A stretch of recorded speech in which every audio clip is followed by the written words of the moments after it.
You better watch your mouth, Crowley, or I'll put a window in your head. Just don't rub my scales the wrong way.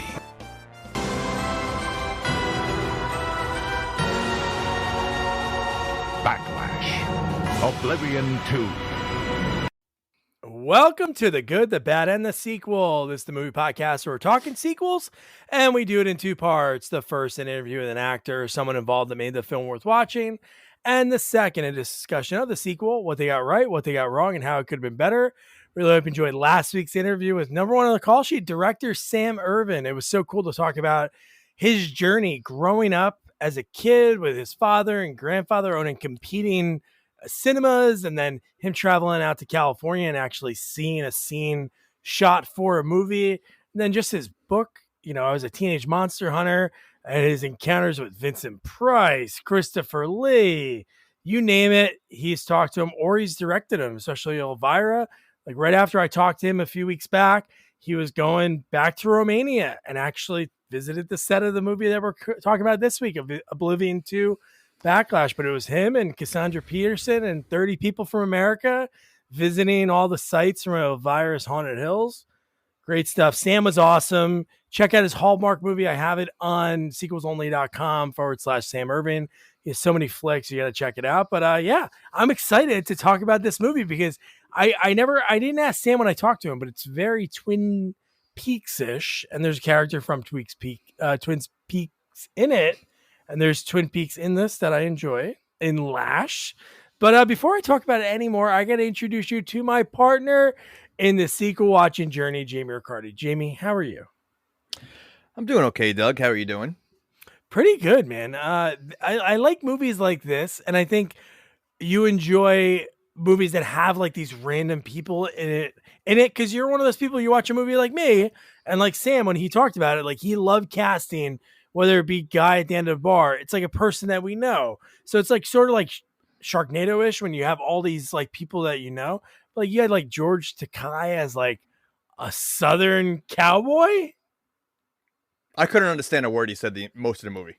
I think that was the bit, because even in the first one, you could like barely hear him because he was like drunk the whole time. Maybe really drunk. I don't know. Well, all right. And I know this is not going to be a surprise, but how long have we been doing this podcast? Well, you should know. Are you asking? No, I'm asking is this like you. one of those rhetorical questions? Yeah. Yes. So we've been doing it for a long time. We've done it for over 4 years. Okay. And how many movies would you say we've done? We've done easily probably like 120-ish. Okay. So I would say that we're doing pretty good, right? I mean, we're doing it for a long time. We got a nice following. We've done Aliens, and we've done Die Hard 2, and we've done all these great movies. Munchie Strikes Back. Yeah. Okay. Yeah. 4 years later, and we're doing Oblivion 2. This movie was so awful. What? Awful. I mean, you know what this movie reminded me of? It's like I felt like I was watching The Surreal Life on VH1, and like I know like the Jersey Shore, like they would have to work at the store and be on the show. I felt like they were forced to do this movie because they're all living together in The Surreal Life, all these B actors, and they were forced to do this campy, crappy movie, which I mean, it was it looked like it was made in 1982, but it was made in 1996, right? Yeah, I think that's when it came. They filmed both of them back to back in like 93. Ish, I think. I honestly thought it was awful. I was not entertained. I have no idea what the plot is, and I didn't like it. Well, you don't like a lot of movies. No, I don't like a lot of movies, but this one, to me, this one being ranked high again. I always go back to the Son of the Mask. This is, I think, ranked like 35 on Rotten Tomatoes, and nice. Son of the Mask is under 10. I would rather watch Son of the Mask. Yeah. There's no Lash in Son of the Mask.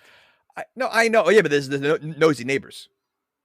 That's the one time I laughed. But, well, before we get too into this, and I try to convince Jamie otherwise, I feel like I'm a lawyer.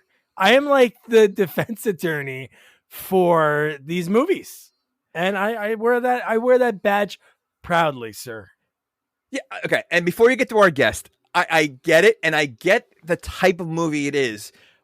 I think Sharknado is more entertaining. Like I had a real rough time watching this one. This was rough. Yeah. But okay, go ahead. It was like Twin Peaks. I liked it. No. And yeah. So our guest, he hasn't been here in a while. It's so funny. This is my favorite thing when we have people back that have been with us for a while, is trying to remember the movies. And I think Nick's is really easy because I feel like I picked the best ones worst? for him. So, Well, yeah. So Nick, Munchie Strikes Back. Piranha 2 is the most recent. He did Cannonball Run 2, which is that was a pretty great one. That's a great one. Oh God, there's more, Nick. What's another? Did we do another? Yeah, we did Rocky 4.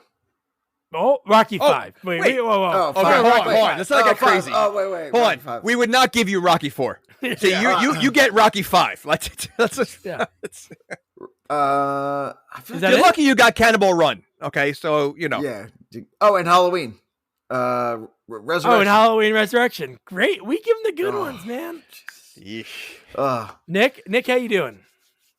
Good, Doug, Jamie. I'm happy to be back. When you told me I was doing Oblivion 2, I thought they had made a sequel to the Tom Cruise movie, so I was like, "Oh, cool." And then I saw the poster, and I was like, "This is not the Tom Cruise movie." Yeah, That would have been great. That would have been cool. Yeah, Doug, like you said, it's like very Twin Peaks. It felt like David Very Lynch Twin was Peaks. like the studio was like, David Lynch, we want you to direct a cowboy western epic, but make it in the vein of like these old Adam West Batman TV show. Like do that. And it would have been a home run if that was the case. Julie Newmar in this movie. And again, at this point, obviously it's not like we're talking about a movie that came out today, but that's still like what, 27 years ish that Batman was off the air, like the original series. She still looks great. She still looked really good. Like, like She unreal. does. But okay, but this movie was made in 1996, and it does have that Batman. Wait, this was made in 96? Yes. Yeah. I thought, Yes.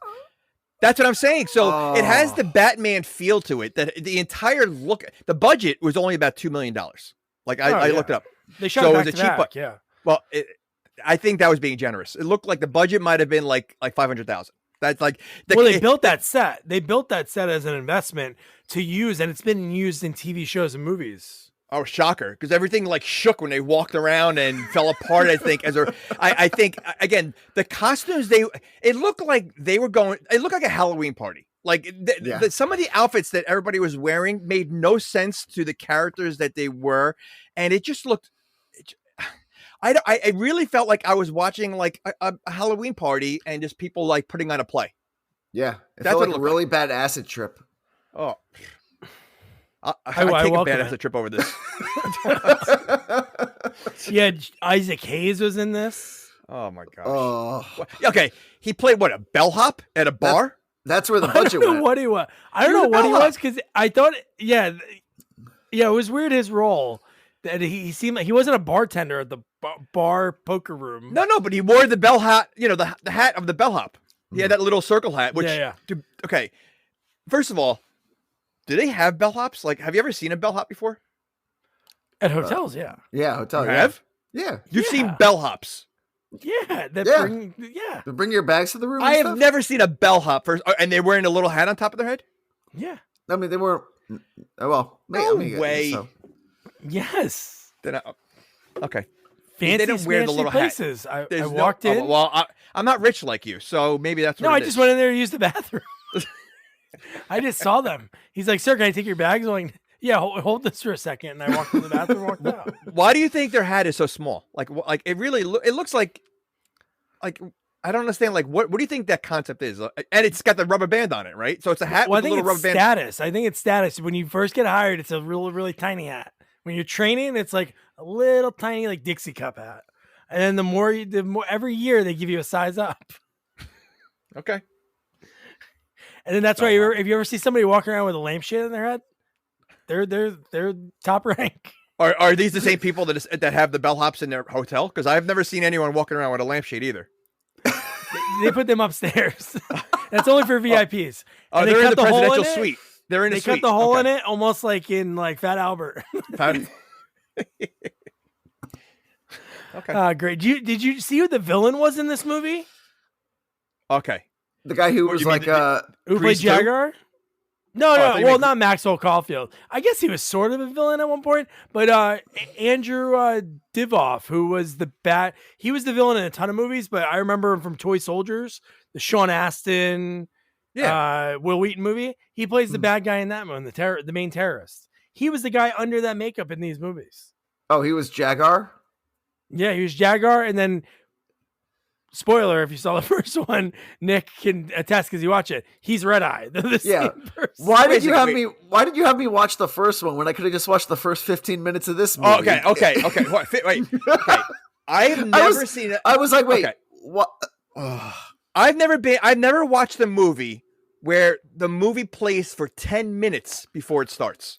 It literally was 10 minutes and then the first scene started. I was waiting for it to You're end, and caught I up was now. like, it just. You're caught up, Jamie. I am so caught up. Who wants to watch 10 minutes of a movie that they already saw? Well, you didn't think- see it yet, so you didn't know it yet. And there's a reason why I didn't see it again. So I don't need, like, if I'm trying to avoid a movie in the first place, I don't need 10 minutes before the movie that I'm paying to see to watch it again. But then you learn about Zach's dad getting shot. I learned about George Takei's alcohol problem. Yes, and he way- says, "Jim, beam me up, Scotty." Yeah. And he Oh, threatens how to many- shoot. how- He threatens to shoot the girl, and she's like coffee, and he's like, "Just give me the booze." The fact that they do all these throwbacks to their old characters, Yeah. I mean, the fact that Miss Kitty scratches. Oh, so many, and I love it. It's great. 9 lives. I even wrote down. I'm like, oh, she has 9 lives, and I'm like, oh, I guess her 9 lives are up. All right. But again, it was 10 minutes, literally, until the first scene. Yeah. Which I have queued up, so if people are watching or listening, you can hear who I'm gonna be drooling over for the next. And of course, I'm talking Lash. You see Sam Irving, who is in the opening scene of the movie. Sam puts himself in the movies, and this is him, who walks in, the cowboy. Okay, look at the outfits they're wearing. It literally is go to the closet, take whatever you can to put on, and come on a set. I know, it's like creating like a dystopian future, but that's Sam. How great is that? I wouldn't do that if I were you. See, that's a bellhop hat. Oh man, he doesn't care. He doesn't care what Isaac Hayes says. And look at the size of that lighter, man. Look at the size of that Nervous earring. my eyebrows are gone. Serious. That's serious. And look, what are those goggles? Like, literally, he put together his outfit in the back room. I thought he was starting to dance.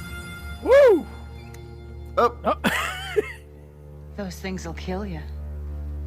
And it's like an anti-smoking ad. Look at that. She's killed 15 people that were gonna die probably 40 years later of lung cancer.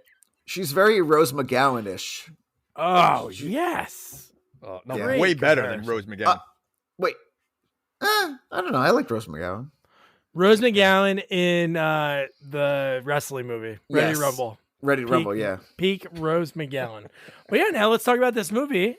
But yeah, so then you get some people that that's what, again, there's so many people in this movie you know from other things, like Meg Foster, who plays Stell. I just saw her in They Live, and she's in so many other things over the years. But yeah, so we get She has that creepy look though because her eyes are so blue. It's Yeah. like, and I remember her from They Live. I mean, like that was, yeah, she's. And wasn't she on like a Star Trek or something like that? I think She was looked like in- she was a Star Trek. She looks like. Okay, Yeah. first of all, Yeah. very this show, Star Trek. this movie looks like a Star Trek series. Like Yeah. it doesn't look like a movie. It looks like it's made for sci-fi as a TV series. Yeah. Yeah, Like- no, you're right. No, you do definitely get those vibes. I agree with you. But no, yeah, I don't know what show she was. She wasn't on V. Was she on V in the 80s? That big Maybe. show that Robert Englund was on? And like She all looks those like people she's in were like a first- lot of alien stuff. Yeah. Yeah, but her eyes, you're right. That- Like in They Live, when you see her eyes, even though Yeah. I've seen it a bunch of times, you're like, oh, she's just because of the eyes, like the way. And then she throws Piper out the window, like so nonchalantly. You're like, all right, she's got to be like superhuman. But yeah, great movie. Okay, great movie. But yes, if you watch the first one, you find out a lot more about her. You do, and you find out some very odd things in this one, like what she wants to change in this one. Like that scene, yeah. Okay. So she's a female RoboCop? Is that what she is? Or was she a human at some point? She's like a cyborg? Well, that's RoboCop.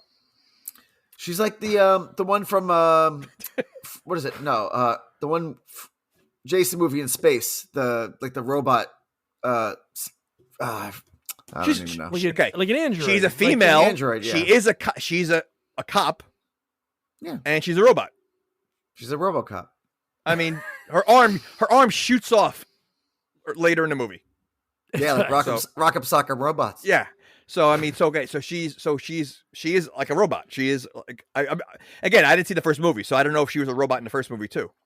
She was, yeah. No, they really didn't. They talked a little bit about it, but then she wanted to change. So that's what made no sense when George Takei was like working, when Doc Valentine was working on her, and I'm like, what is he gonna do? And he like in what world do you want anyone to have the power to crush a rock, and then she could not stop crushing? Well, because of if you work in like in a coal mine, you can make diamonds. Okay. Isn't that what Superman does? He crushes the coal and he gets a diamond. Was that in Superman 3 or Superman 4? Does he do that? It's probably like 3 or 4. Probably Quest for Peace. When he's going against Nuclear Man. Oh. But yeah, so like what was she trying to do with so George Takei is the mad scientist, is that what it is? He's like the doctor, like he does everything. He's like the old timey, like the doctor did everything, I guess. You know, he fixed everyone with everything. So he's that phony doctor that pretended like he had medicine that worked. Like the snake oil salesman or whatever. Yeah, that's okay. All right. Yeah. All right. And he was drunk all the time, so who would trust him? Yeah. He was hammered the whole movie. He was always boozed up. I could not understand a word he said. It was and he like I'll give him credit. He played the crap out of his role. I mean, like he went all out to be as weird as he can. That's the one thing about this movie. No one really phoned it in. They were all. It felt like everyone was like in 100%. It. 100%. With a movie like this, you would feel like some people would just kind of be like, "All right, whatever," but most people were like, "No, let's do it."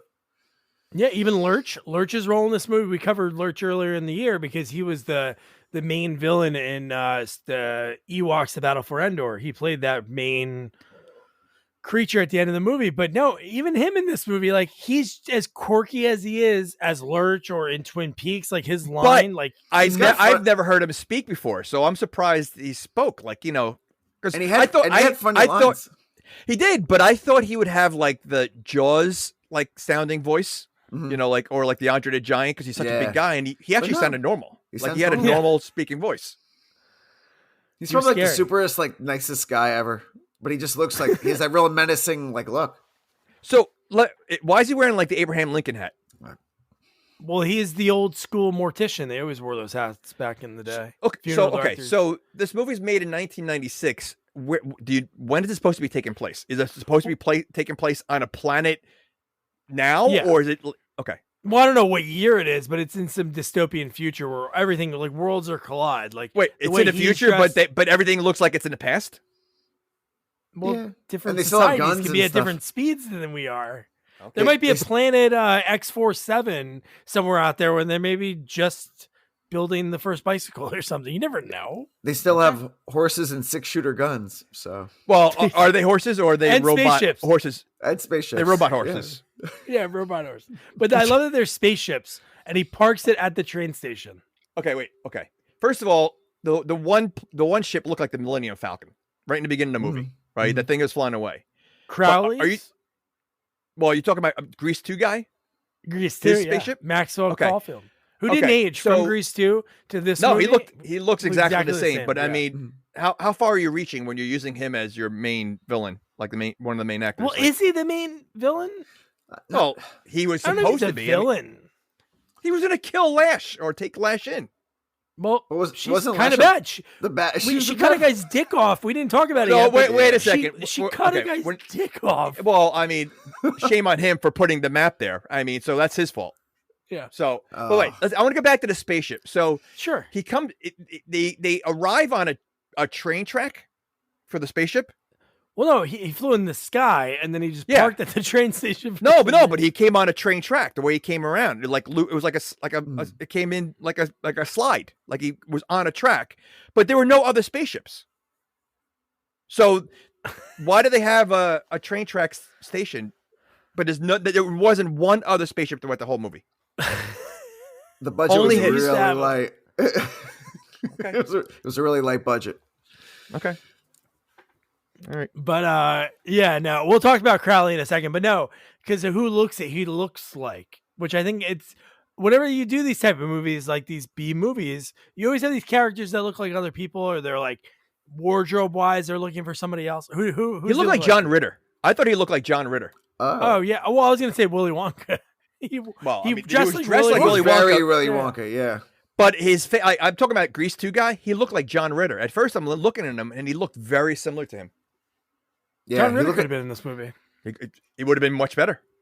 Oh, Maxwell Caulfield. He was good. He was the cheesiness of the role. Well, he owned it. The lines were cheesy. Yeah. He was at one point a robot because when he the fish changed head. But when he changed to whatever he was, I thought he was a robot because when he got kicked in the balls and he said, and you heard bling, and he says, "You got to have brass ones in my business." I'm like, is he a robot or does he just have brass balls? Okay, first of all, the sound effects in this movie is ridiculous. I felt like I was watching a Looney Tunes cartoon because there was so many like sound effects, zoinks.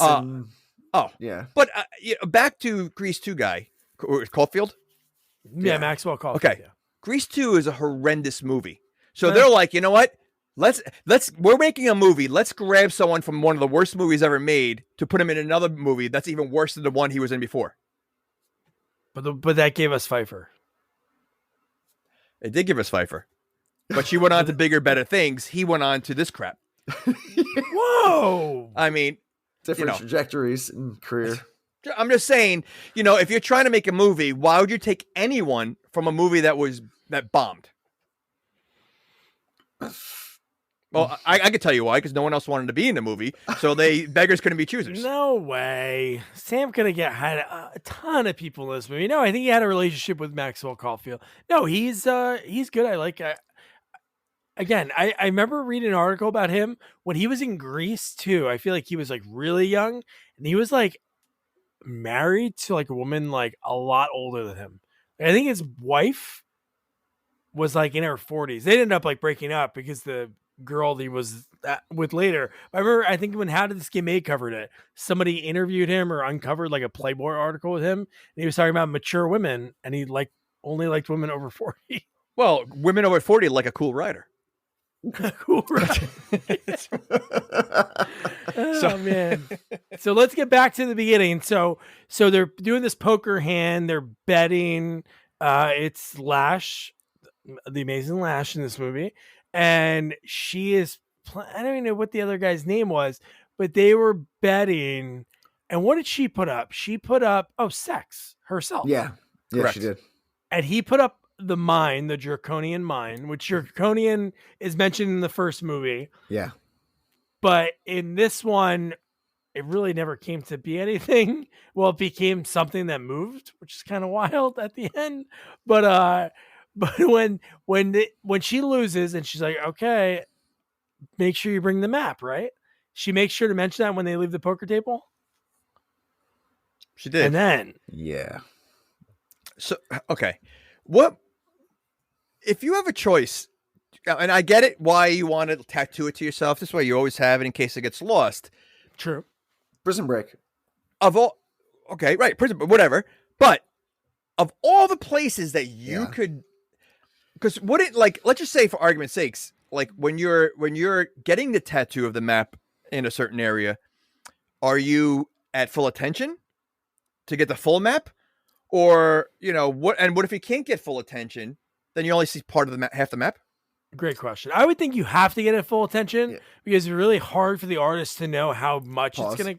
It's like it's like when you you know, like those things that you drop in water, like the animals, like the monkeys. You drop the monkey in the water, you leave it overnight, it grows. Yeah. It's Oh, so the hard to Oinky like Doinks or if whatever you they're were called. if you were gonna write on that little monkey a word and then when it grew, it's really hard to like write to know that it's gonna be like this the right thing. So I think you'd have to be at full attention in order to make sure that you get the full picture. But okay, so then when she cuts it off, it's not at full attention. It's got to be hard to read. Because then it's like, then it's you like, just said it's got to be hard to read. Well, yes, it does have to be hard to read. but then now it's all wrinkly, and now you got to stretch it out to read the whole thing, and it's gonna be hard to see, and like I'm just saying, like I just feel like there's better places you could have put a map on. Where would you put your map on your body? My thigh. Yeah, inner Your thigh. thigh. Okay. Yeah, my thigh. I just think again, I want to be able to read it the whole time. I think just there, I don't know. I think that's and like. All right, so if you're searching for something, whatever's on that map, okay. First of all, it's got to be, the angles, and it'd be hard to read it if you're on yourself there, to really see the whole map. Like I'm assuming it's written around the entire area. I would think so. A north has got to be to the head. I would think, right? Yeah. The smartest And thing not to for do. nothing. Let's be honest. I mean, it was probably a small map. Yeah. We're not talking about Will Chamberlain here, right? So it was probably a small map. We're talking about not Bill Pullman. It's not Bill Pullman. You mean Yeah, Bill the guy- Hader? Is that who you meant? No, the guy looked like Bill Pullman from Spaceballs. Oh, I thought you meant Bill Pullman had a history of having a huge hog. Oh, That's did what he I really? thought he was talking about. I don't know. You just said out of nowhere, Bill No, Pullman. I'm just talking about how he looks like now, but his Oh, okay. And then I thought you meant Bill Hader because Rachel Bilson came out recently talking about like that's the first time she ever orgasmed was with Bill Hader. Bill Hader. wow. Wait, that's Napoleon Dynamite?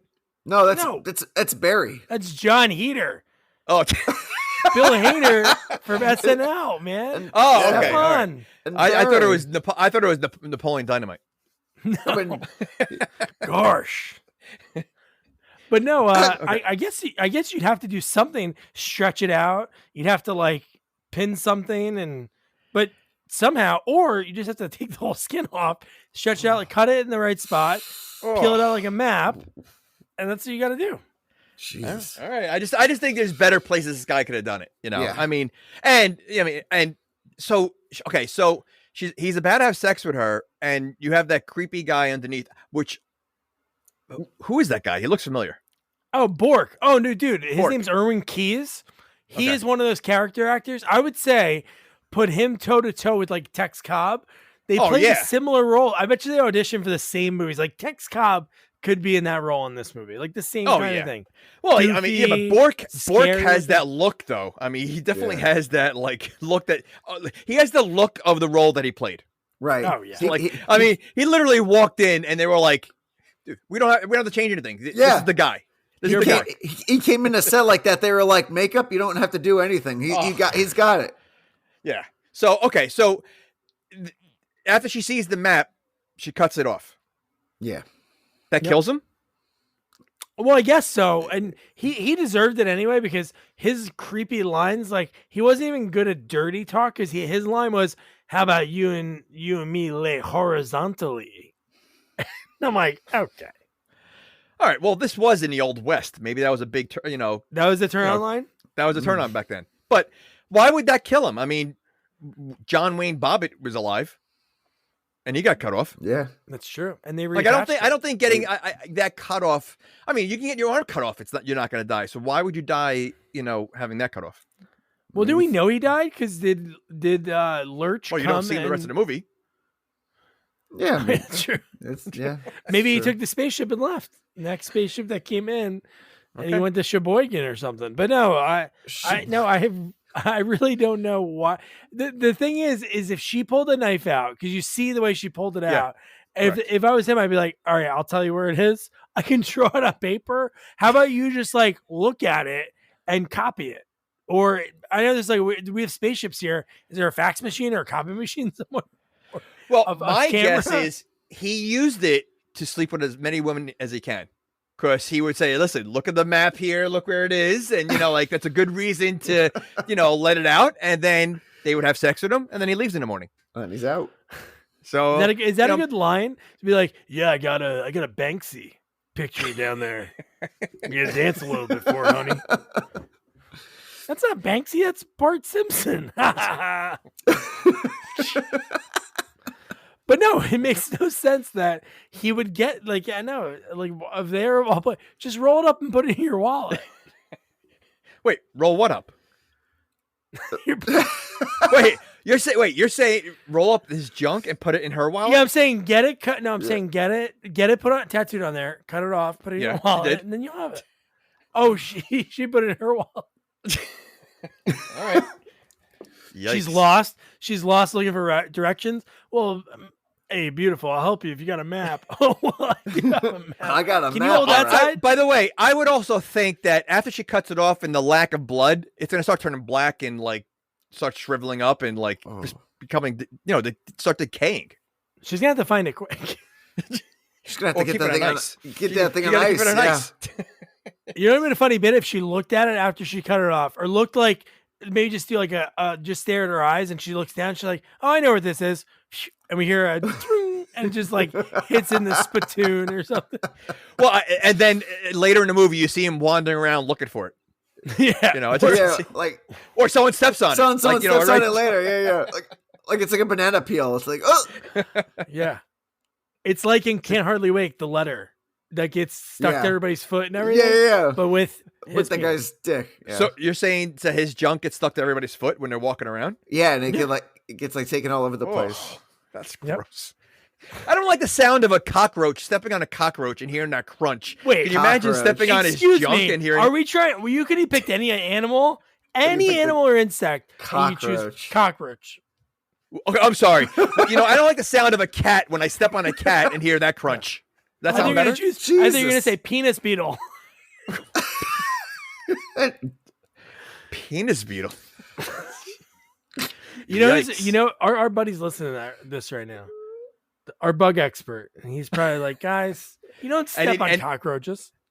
He's probably mad at me right now for saying that, and I'm sorry. And leave those penis beetles alone. Yeah, leave those penis beetles alone. They didn't bother you. Want to shop Walmart Black Friday deals first? Walmart Plus members get early access to our hottest deals. Join now and get 50% off a 1-year annual membership.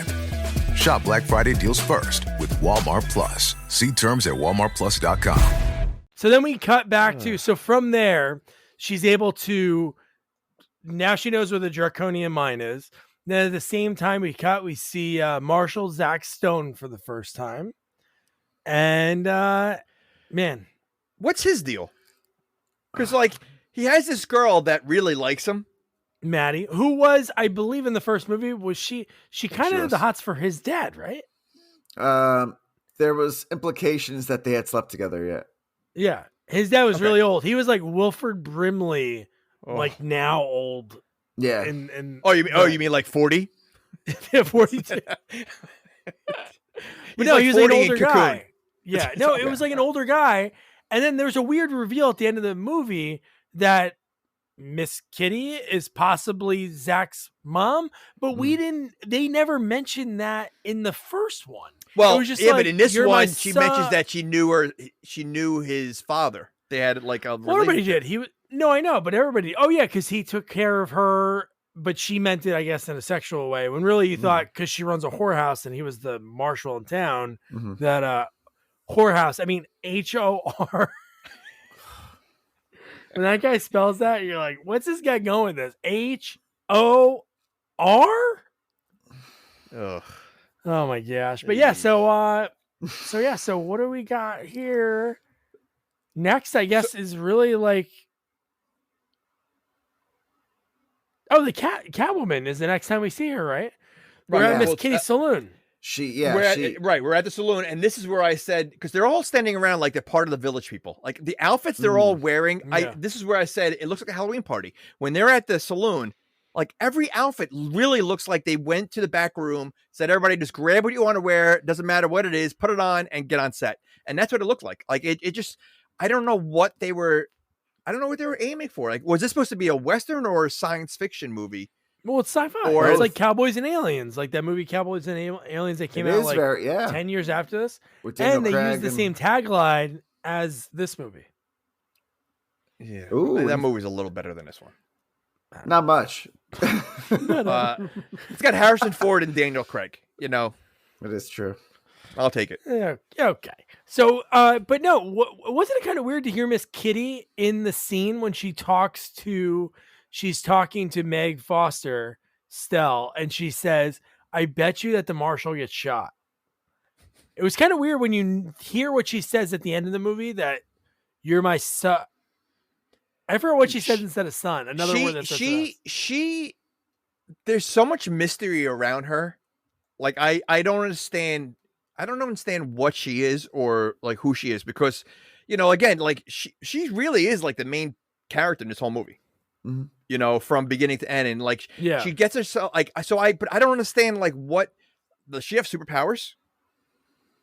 I mean, she doesn't die. Question. Well, seriously. Yeah, and she teleports. Right. She can teleport. So if that's the mom, shouldn't the sheriff have like same kind of powers? To the because you know he's what? the son. That would be something if he could teleport at the end. That would have been something. No, and she seems to be like, I mean, it seems like people are afraid of her because she dealt with that drunk guy, which what was the deal to have that guy? Because like he served no purpose through the whole movie. The one that was like I think he hit the other girl. The HOR, the HOR. No, I think that was to set up like the morals of Zach and to get them alone together for that scene when she goes, I'm the person that Sweeney's looking for. So that was really it, because it was kind of funny in a way, because it's like you saw the HOR's face and you saw she had like a red mark. So the guy hit her. So you're like, okay, so she was just defending the guy. Like she pushed him down the stairs. But the fact that Zach was going to like arrest her, that was like a little much. Well, I mean, the guy, was he dead, or that she did assault him? I mean, I think she did more than push him down the stairs, because he like rolled on. He basically rolled off every ledge of the stairs. You know. Yeah. There was a whole thing in the first one about how he hated violence. Like he wouldn't use violence no matter what. He says that in this movie too. He doesn't want to use a gun when they catch them at the mine. It's very when like, they're beating it, whenever they're trying to beat up Bork, and he's like, I swear I wouldn't use a gun. Yeah. And then 5 seconds later, he has the gun out pointing at Lash, and he goes, I'll shoot you if I have to. And I'm like, she probably knows you don't like to use guns, so she should just run. Wait a second. So he's a cop. He's a sheriff in the first one also? No, he's a minor. Well, he takes over for his dad. His dad dies. So he doesn't like violence. So what does he do? He works as the most violent, like really one of the most violent jobs you're going to have is being a sheriff. Yeah, because his dad was a marshal in the first one, and he gets killed by Red Eye. Which is Jairus' brother. Which I already saw in the first 15 minutes of the movie. They showed you the whole movie from the first one. Yeah. But why would he become a cop then if he doesn't like violence? Like he should work at the florist. Family business. There should be a florist in this town. They should. I mean, that would be a perfect job for him if he doesn't want violence. Yeah, well, I think it's that whole trope they did. They did this trope a lot in the 80s and 90s of like I saw a movie not too long ago when they had the cop with that. The cop accidentally shot like a kid or something. And he's like, I only use my gun if I have to. So it's silly that he has to do that, but it's so funny how quick he turns in this movie. Oh. He's like, I'm not going to use. And his Native American buddy in this movie, okay. Their relationship is like, it's almost like if the Native American guy didn't talk to anyone else, you would probably think like this is like Fight Club. Yeah, because there's some scenes at the end of the movie when he's making out with Maddie and you saw his hat get taken off, you're like, oh, Maddie took his hat off, or he took his own hat off to make out. No, the Native American guy took his hat off in order for him to make out with Maddie. and then he was holding it and then put it back on his head as soon as the makeout. But see, so this Native American guy, again, it looks like he took a belt from like the wardrobe and wrapped it around his head, because that wasn't like a Native American bandana or whatever they like. That was like a hippie bandana. No, it was like It was straight out of, metal. like- It looked like it was made of metal. Yeah. Like it. So like again, like I wasn't sure if he was supposed to be Native American or not, just because one, he looks completely Caucasian, and two, his headdress or whatever like looked like it was a belt. I don't know. Yeah. It was. Like, And let me tell you something. When the scene when he was gonna fight Grease 2 guy, and he jumps out of the bar. Yeah. Literally, he jumped out, looked like he was trying to land on Grease 2 guy, but he wasn't even near him at all, and he completely missed. It was the most ridiculous scene, I think, throughout the whole movie. The fight scenes in this movie are really funny because it seems like they did it like one take. Oh, and there obviously easily. probably was not a fight coordinator, but this is like the part. So right now is when the ship arrives. Yes. So the ship, Sweeney is there. He's heading for Oblivion. Well, before he arrives, they heard about him.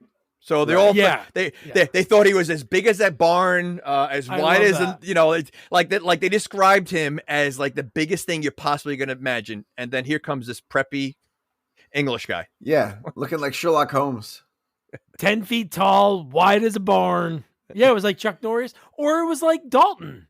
I thought you'd be taller. It was the same thing. Like you're thinking this guy's like this big badass, but no, he looks like Willy Wonka. And yeah. Or the penguin. Penguin. I thought the hat was very penguinish. penguin. Yes, Yeah. it was. Well, and he also didn't, and he had a cane. Didn't he have like one of those walk? I bet you Julie Newmar was like, "Listen, I can get on the set of Batman. I could get some costumes if you need it." And she stole the penguin costume and was like, "Tread this on. Does it fit?" He's like, listen, that's what he looked like. Like a glove. And he also had a monocle, like a penguin. He did. Yeah, he did. He did. Which All he was missing was like the little the cigarette pipe, like the cigaretto or whatever it is. Like the penguin used that. What's the point of a monocle? Oh, I don't. If you got I always said that was one the eye. silliest thing, like the Monopoly guy having that. I'm like, or Mr. wait, Peanuts. so you have so much money, right? Or Mr. Peanut, you get that peanut money, and wait, you can only see out of one eye. So I'm gonna like I see these poor people that have like actual bifocals, but no, you have one little. He's like, nope. I just need my. Like, what's the point of that? And this guy, like, and he's walking around with it on his eyes. Like he's not even using it. Like he's literally walking around like he's got like missing one of his eyeglass things. Yeah. Like I just never understood the point of that one. That and me either. And the hearing thing, the hearing horn that people. The hearing horn. It looked like a French honey, horn that that you stick in the old lady's ear. Oh my! Yeah. Honey, I want to be so rich when I get older. How rich do you want to be? I want to have a monocle and a hearing horn. And a Model T, damn it. And you're set for life. You're the richest guy in the neighborhood. That's it. I like how he gets surrounded though by all these guys after they're looking at him, but like, this is the guy we were afraid of, and they all surround him. And they just start pushing him for no reason, like literally just. Well, I thought I didn't think. I really thought that he was gonna be like the Wizard of Oz, like he's everybody's afraid of him until they meet him, and he's really like a nothing. So I didn't think he was a badass, but he proved me wrong. He was. I mean, I don't know what he did, but he just somehow knocked everybody out. Yeah. And the marshal seemed like he didn't like. It's like he already knew he wasn't gonna like him before. Obviously, what we see happens like when he goes on a date with Maddie, or they're kind of like into each other. And he was like, yeah, I don't see anything that's wrong here. I'm like, wait, they're bullying this guy. They're pushing around this guy that's visiting, who's supposed to be the most badass bounty hunter in like the whole galaxy. And you're going to let them do this? But he did. And we didn't discuss why he wouldn't hook up with the girl. Wait. Oh, yeah, when she was like... And she said, didn't she say something like, I haven't had sex in like 10 years or something like that? Yeah. 3 years. 3 years. Her husband died, yeah. Yeah, and then, be honest with you, throughout the movie, I thought he had a relationship with the Native American. And that's why he wasn't, because I mean, it made no sense. Like she's like they're on a date, they're on a blanket, and then like she comes back like she's annoyed at him. The end of the first You know what's one, funny? You could probably think that. Yeah. Oh yeah, no, I know. And no, to add to it is funny. They almost like forgot a scene because they are on the blanket and they're talking, and it's like obviously they're not like super into each other. It seems like one way, like she's into him, but then you're right. When they cut away and then they go to the bar, you're like, what just happened? Well, it made it look like he was done already and he left her there. Like, like I didn't think like nothing happened. And then also you see her walk in annoyed, and then you're like, all right, this guy doesn't like girls. He left her. He just left her. Oh, yeah, I gotta go check out something behind that bush. And then never comes back. That's how he leaves her. Yeah. All right. I just wanted to get to God. that. So you know what? He has no right to be mad at the English guy or the bounty hunter for going on a date because he had his chance. Yeah, she put it out there, and he said, "No, I'm good." And she even said, "Listen, you know what? Unless it bothers you, I won't go on the date." Like she gave him another chance, and he still wimped out. Nope. And it was like it fueled him. She was like, "I'm gonna piss him off," and it didn't work the first time, but it works later in the movie. Maybe it does. Okay. Finally, it does. But yeah. So Miss Kitty, she's very upset right away. But I know guess about it. Like when he describes who he's looking for, I didn't think it would be her at all. Why Even would though, you? Look, when thinking back, you think because he talks about like beautiful and charismatic, but she could change her because appearance, they kept showing what's her face as the main villain, Lash, right? So they kept showing So there's no reason why you would think Miss Kitty. You're thinking like Lash the whole time, and really like they pulled a Sixth Sense on us. They basically had a little twist, and Lash wasn't that bad of a person. No, she just came off that way. Well, I mean, except for that. And shooting a guy for smoking in the bar. I guess that's the penalties there. No smoking. Well, listen, there was a sign. There was a sign. There was a sign that said no smoking. So you know what? Shame on him. And Isaac Hayes did warn him, but he didn't listen. So, yeah. No parking handicap spot. Murder. Oh, it's fine. Yeah. I forgot my sticker. No, too bad. But that's what happens in Oblivion 2. In this future, no smoking is serious. They don't mess around. Those things will kill you. So then we get Doc. How about Doc Valentine? And he has that magic machine because he is like, you're right. He is that like inventor doctor, but he could see the weather on it. And I love like, what's the dark region over here? It's a bug. There's a bug on the lens. Do you think a lot of this was like improv? Oh yeah, I would say a lot of it. I'm sure Sam lets his actors like play, and the people he works with. Obviously, you kind of have to not have to let these people, but you want them to be involved in like any actor in any movie that we've had on. We always talk to the actors and we say like, oh, do you get to like improv? And you see how excited they get when they can because they're basically putting something into the scene. Sure. So they're like writing as they're going. So yeah, I believe because I felt like Takei was totally just going off the wall with his character, and I feel like again, since you couldn't understand him, he was just going. I think he was improving a lot. I think he was really drunk for most of this movie. He played it very well. He looked like he was having fun. Yeah, like like he, and again, I don't know if did they think they were making a good movie or did they know they were making such a crappy movie? Oh, campy. Yeah, they were going for that. Yeah, that's why they have those. You're not going to make a movie that you're thinking it's going to be Oscar worthy, and you're doing throwbacks to the character's previous roles. You don't do that. What's the movie with the time warp? They thought they were making a good movie. I don't know what that is. Yeah, the time warp with Steve Curry. What's the campy movie that they play in theaters all the time? The Rocky Horror Picture Show. Rocky Horror Picture Show. Oh yeah. That movie came out in the theater and it became campy because it bombed so bad. But they thought they were making a good movie. Wow, that's a good movie. By the way, there is a sequel to that movie. Yeah, Shock Treatment. Oh boy. Sam's good friends with the person who wrote it, and he's actually. Not in this movie. He was in a couple other movies that Sam did. I'll tell you right now, that has Nick's name all over it. Shock treatment. So we already talked about like Doc Valentine working on Stell and giving her like the strong hand. And so in this town, the next we get What's the next scene right after this? Oh, we already talked about it. No, they're in the then cave. This is when the ship arrives. And no, they go. Now we see the cave with Lash is in the cave. Lash is in the cave, and they chase her down. Yeah, because he lets them know, and then they show a picture. Mateo shows a picture of Lash on the wanted poster. He goes, "That might be her. She's wanted anyway." And then they go, "Oh, well, let's kind of try to find her." And Mateo, because he was going back and forth and spying on her. How about his peeping when you saw him in the window? He wasn't a good peeper. No, he wasn't. No, you're quite obvious. And okay, so back to Lash, and not that I'm complaining, because I mean, I like the outfit she's wearing, but what is the outfit she's wearing? Again, you're in the Old West. They're all wearing cowboy hats and everything else, and she looks like she's in Mortal Kombat. She's a dominatrix. Or the Village People. Yeah. Okay. I'm all for it. The bikers with the assless chaps. I am too, but it just like the type of leather that she's wearing and the outfit doesn't fit with anything else that anybody else is wearing. That's the quirkiness of it, because it doesn't fit. And she stands out. So every time you see her, especially with like the black hair and the like red lipstick, no, she's definitely totally different from and not for nothing, it's the same outfit pretty much that she's wearing in Mortal Kombat.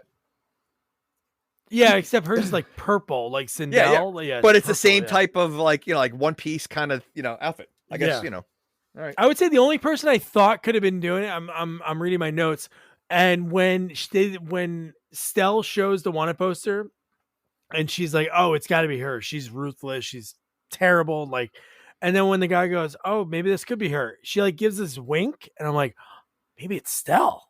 Maybe it's her. She's like half robot. Maybe that would be the story of she can infiltrate all these people like over the years and be like a corporate spy.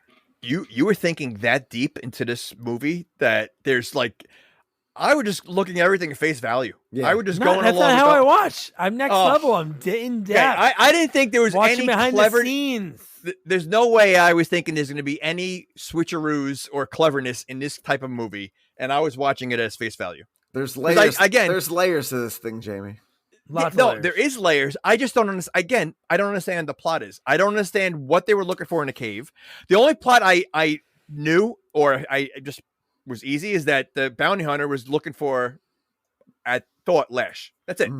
But I didn't know, like, again, I don't know what they're looking for in that cave. Can anyone explain? Draconium. Okay. Go, Nick. For what though? So can you explain? It's the rarest. It's like the rarest mineral in the galaxy. The one guy said like when he dropped it on the table and they won it. Wait, it's the rarest in the galaxy. Yet that cave is loaded with it. Yeah. Okay. That cave. In air quotes. By the way, the only good switcheroo that I was like, okay, was when I saw a turtle. when Lash was in there and she moved the turtle on top that was on top of the window. I'm like, why is there a turtle in there? And then she throws it. It throws a turtle, right? Oh. But I'm like, it's such an odd thing to have in here. And then okay, so you know what? That was the most creative thing. And I'm not going to go there yet, but that to me. Okay. But isn't that really odd? We'll talk about it at the end. But isn't that really odd that there was a little turtle in there? It's a baby. Well, the entire thing is odd because the fact that they were inside the cave. There's a turtle. I mean, it doesn't make sense because there was nothing to show that there's anything that's alive inside that cave. Yeah. Like in Star Wars when they go inside, they fly inside that worm thing. They didn't realize they were inside the monster. Everything's soft. Everything like you see, like I think you see his uvula, whatever, hanging there or something. That thing in the back of your throat. Oh, okay. Tonsil? You don't. No, uvula. It's uvula. UVULA. We're gonna have to check that one out. Wait, there's any doctors listening, and if there's any throat doctors listening, neither one of you have heard of uvula. Well, I've heard of it, but you just pronounced it 7 times, and it sounds different every time you've said it. Well, I think the last time I said it is the correct way. Uvula. There you go. Uvula. Wasn't that? I think that was in Seinfeld episode. No, her name was Mulva. Mulva. Okay. Mulva. Okay. Dolores. Her name was Dolores. It rhymes with the female body part.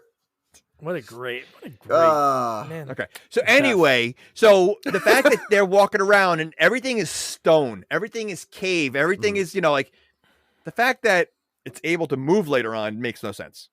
Yeah, no, definitely not. But I love it for it. But how about when she's in there and so she's like, oh, the draconian, my flashlight's not going to work. And then in the set that they built, because it's definitely not inside of it, everything's styrofoam. Like when the ceiling's caving later, it's definitely styrofoam looking. But when she has somewhere to put her whip, because obviously she's a dominatrix, because she has to have a whip. She has a whip hook, and then there's a oil and a lamp that's already there. Yeah. She lights it, and when she lights it, the whole place lights up. Like it's like a magic lamp that goes in other rooms. She had a flashlight running on what? Well, it's running a battery, Batteries? but the draconian interrupts the battery for some reason. Batteries? So they had batteries in the Old West? In the future. Well, they had spaceships. So yeah. I hope No. they had batteries. They didn't have spaceships. The bounty hunter had a spaceship. No one else had a spaceship. They had horses. The bounty hunter had a robot horse. Like, so they had they literally were like the Old West, and everything else was space. I don't think they were part of the science fiction part. Because tell me something in that town that was science fiction-y outside of the female RoboCop.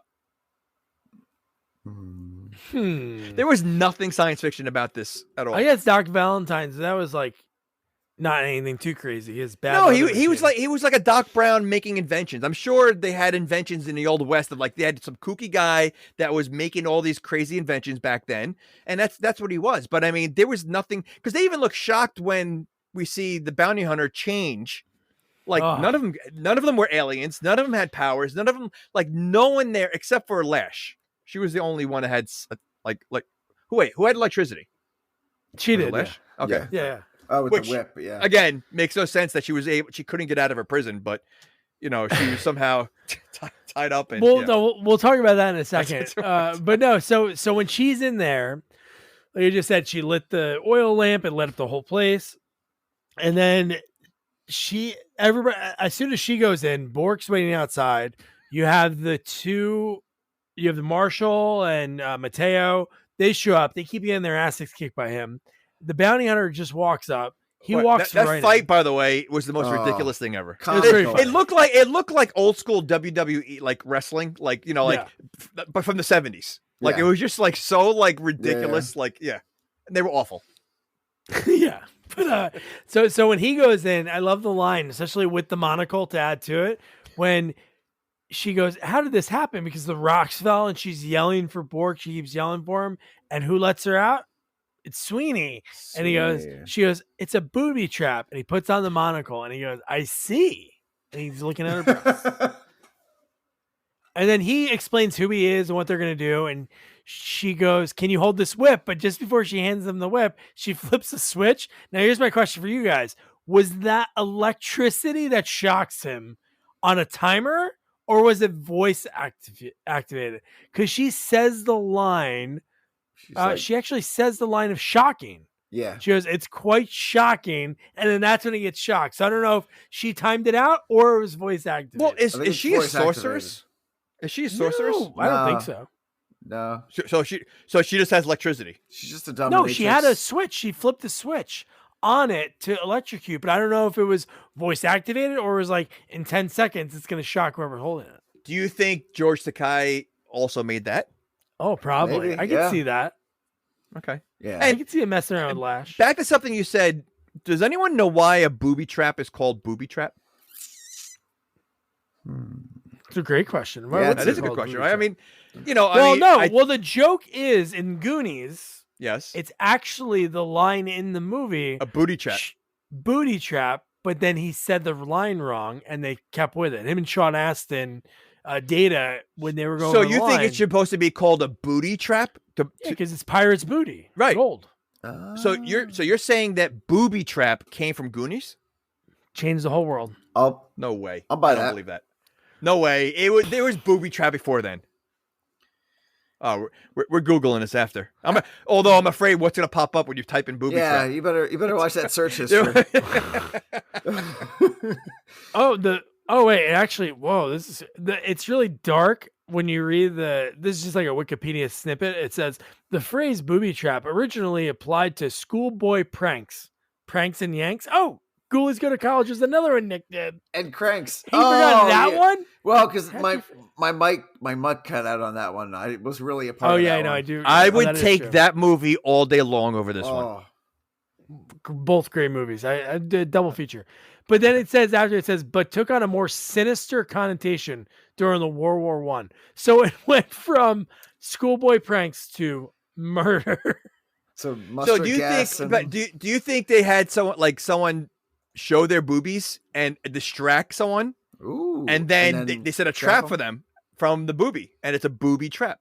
I like that. They have like a blonde from Mississippi, and then you German go, "Ooh, look at the boobies on her," and they walk over and they step in some kind of like bear claw trap, and they're okay. Yeah, I think we just found out. Booby trap is from whoever's people listening. You're learning a lot. In the late 17th century, hungry sailors would set a trap for a seabird known as a booby. The term booby trap was literally a trap for a booby. However, it evolved to mean a more harmful device. So everything starts as a very playful thing. Obviously, it's murdering birds for food, but like schoolboy pranks, catching birds to murder. World War II or World War I. And let's not forget, there's a bird called a booby. I like that. Yeah. Okay. I like that. Okay. What came first, the term boobies or the bird? Oh. Okay. I would say probably the bird, but that's just my guess. Now, do you think the bird had boobies, and that's where they? Yeah, big old knockers. Hey Frank, look at the rack on that one. Maybe it was like Lewis and Clark. Hey Lewis, look at the rack on that bird. Okay. And then you know what they else discovered on that same day? Can you guess what I'm going to say? No, but I'm afraid what you're going to say. Look at the set on that mouse. I'm going to call that a tit mouse. That's a real mouse. A tit mouse. I know. So you think a mouse had boobs too? Oh, I was a little rack. Okay. Lewis, watch where you're walking. It's a penis beetle. I had to circle back to the penis beetle. That's what I was gonna say. That's what I was. Yeah. Okay. All right. Before titmouse. So now we're back. Let's get back to the movie. Ooh. So back in the movie, you have he's shocked. He falls to the ground. He starts shaking, but then he comes out like when Lash walks out. Well, she runs out, sees the guns pointed at her. She runs back in. Yeah. Yes. And then 2 seconds later, he's carrying her out. He's carrying her out. And I rewound it twice. Something falls off. I thought it was a wig or something.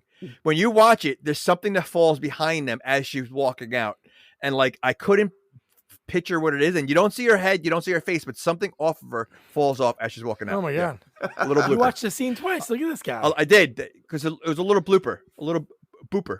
A little booper. Little booper. Do you think it was in the script for when he carried her out and said, that wasn't terribly hard, and he smacked her ass? Do you think that was at all. That's not at all. Yeah, I'll tell you though, it was pretty firm because nothing moved when he slapped her. Yeah, I was like, "Is that real?" But she's funny. Like her character is great, and obviously that's why she continued to work and play these kind of sinister henchman-like roles. Because even when they were saying like espionage, sabotage, she goes, "I can't even spell those words, let alone do them." Like her whole thing in the jail cell, like trying to get out from the marshal. It's pretty funny. Like those scenes, obviously she was still in a lot of the movie, but she was kind of sidelined most of the movie. It was like RoboCop 3. She was just in the cell for half the movie. She was. And I mean, her banter was good, but like, did she just run out of electricity though? She couldn't use that anymore when she was in there? Well, she didn't have her thing. It wasn't like she had electricity powers. It was in her whip. He had her whip the whole time. She didn't have her whip on her. The whip had electricity? Yeah. Yeah, that's what shocked. That's what I'm saying. She flipped the switch. I thought she had electricity. In the first one too, she jumps up behind the Native American and throws the whip around him, and she says "surprise" and shocks him with the whip. Is she wearing the same outfit in the first one? Yeah. Yeah, she doesn't change. No, it's okay. And you know, she's in this cell. I have to be honest with you. The bars are pretty wide. It looks like she could slide right through. Oh, she's not right there. She really does. I mean, she's pretty skinny, and it looks like she easily could slide right through. Mm-hmm. Okay. Just whoop. What if they ever did that? If there's like a really skinny person that they're there, let's say like mid-90s Kate Moss, they arrest. Oh, easily. They're putting her in a dog cage, right? Just like with like little air holes poked in. Yeah. Yeah. Just like air holes.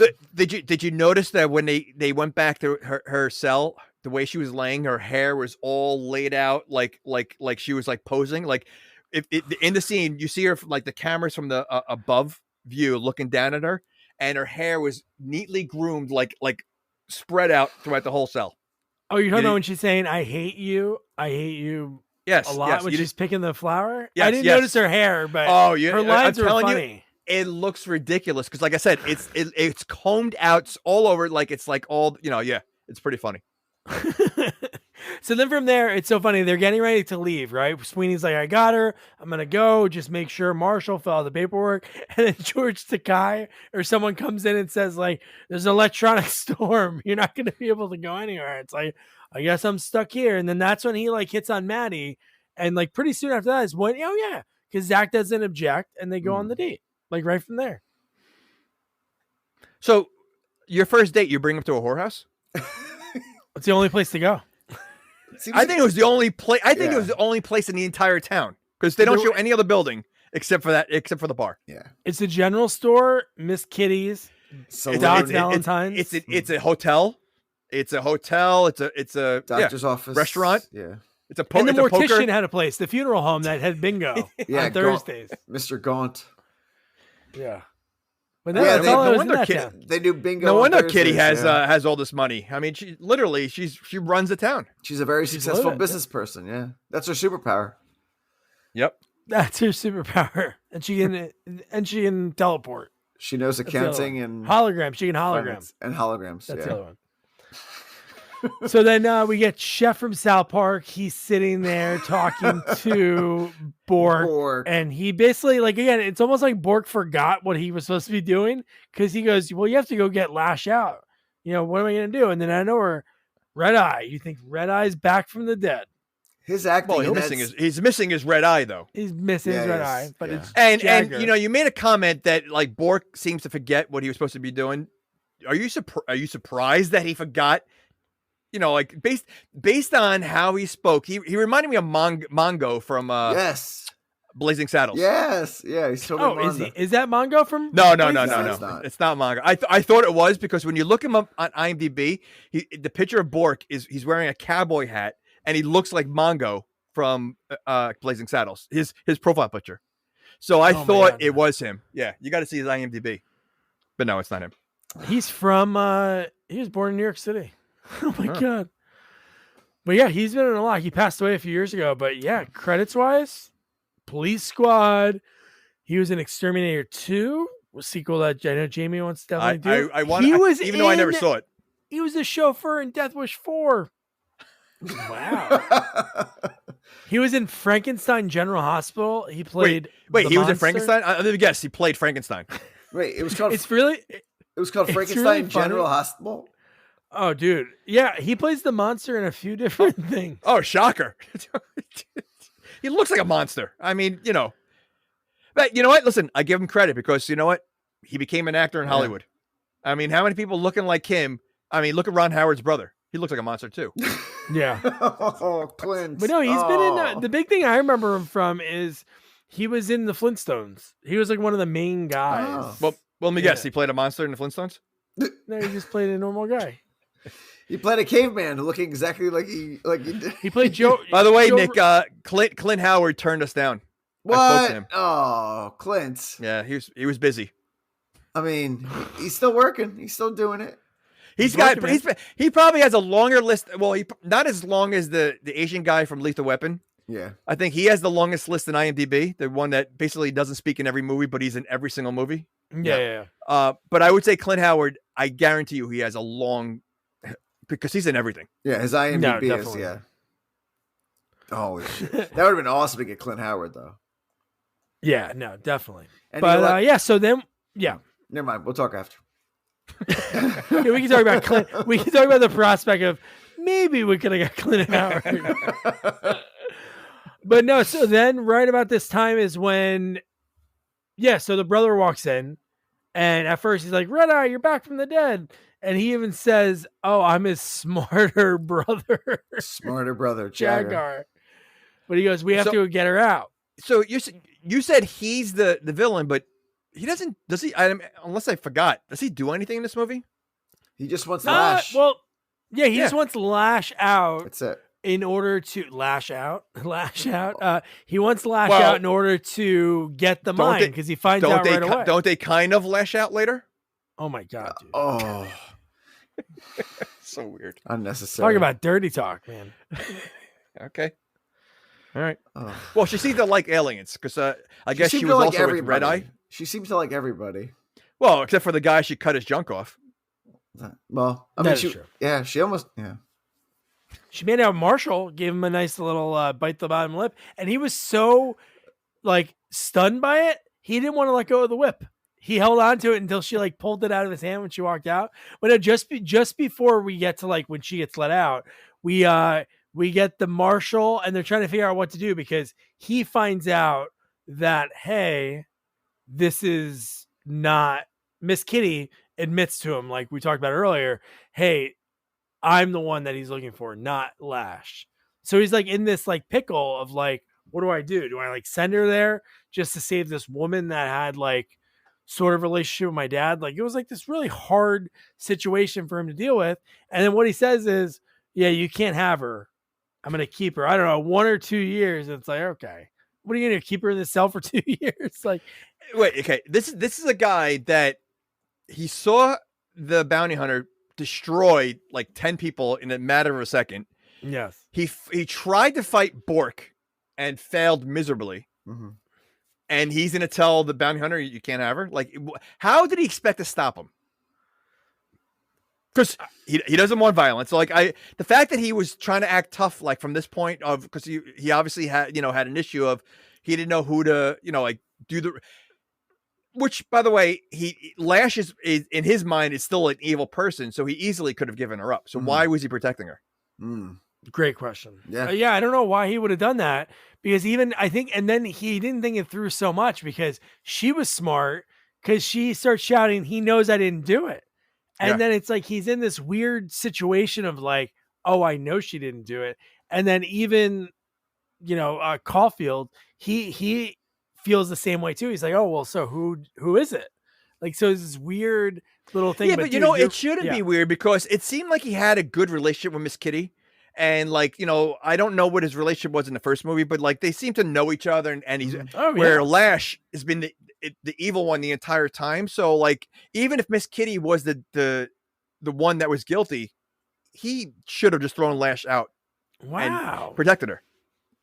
He's not a real marshal anyway. Let's be honest. That's not the right thing to do. Like, get somebody to get murdered. She was gonna be like executed by Galax Corps. Okay, we talked about killing like bad people in some of our movies. Like, it's okay to kill like a Death Wish. As long as they're bad, it's okay. So Lash wasn't a good person. Miss Kitty seemed to, she runs the town. She supplies everybody with some entertainment. She supplies the drinks and beds. You're not gonna protect her? I guess, but you can't let. He's a man of morals, and even Miss Kitty says that later. He's a man of morals. It's something you should look up to. That's what she said. All right, I don't know. I think it's an easy. I think it's an easy one. Plus, it's probably his mom, so you don't want to throw your mom. Yeah. I think they started that line and then didn't say it, or didn't reveal it at the very end. Like, she should have like had like a little heart to heart or something. No. Well, if I'm him, I don't want to know if she's my mom, because she runs a whorehouse, and my guess is that she slept with a lot of men. So imagine finding out that, one, that could be your mom, but two, you're not gonna know who your dad is. Well, no, he knows his dad is his dad. His dad is that's the marshal in the first one. Marshal. It could be his dad, but I mean, if his mom's plays a whore in a whorehouse, it could be any of his dads. That is true. Yeah. HOR. HOR. But yeah, so then the fight, Jamie kind of mentioned it a little bit before, but it's so ridiculous. I'm telling you, if you get a chance, just watch the one part of the Native American jumping out of the front door. And it's I'm telling you, Nowhere it's not even near close to landing near the bounty hunter. It Nowhere looks so near. ridiculous. Nowhere I'll near. find that clip and post it on You have to. our It's Twitter ridiculous. at sequels only for you guys to It's so check it out. ridiculous. But The facial expressions too are just so funny. Like they're just so fun. They're so like They really are awful fighters. I mean, yeah. between the Bork's fight and this fight, like they're terrible. And they're yeah, just, he's like a pacifist. If you live in if you live in the town and you're watching this and you're like, all right, so if I get in trouble, the sheriff's gonna go after me. What is he gonna do?